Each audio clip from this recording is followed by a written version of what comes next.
To create a hanging indent in your document, follow these steps based on the program you are using.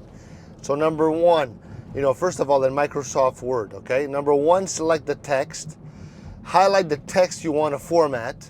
Number two, open the paragraph dialog. I'll put it all in the description.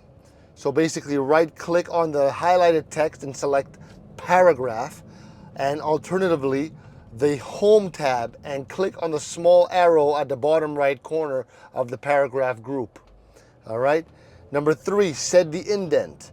So in the paragraph dialog, the dialog box, find the indentation section, and under special, select hanging from the drop down menu. Set the indent at 0.5 inches or your preferred amount. Click OK and apply the changes.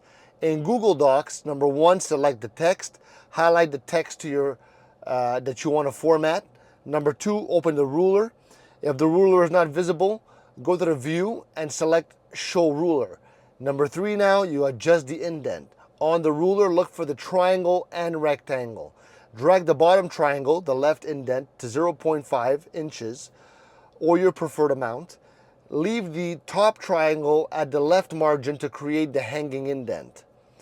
In APA format, ensure that your hanging indent is set for your reference list or works cited page, where each entry should have the first line flush left and subsequent line indented. Okay? These steps will help you create a hanging indent easily in your document. And of course, Jesus is Lord.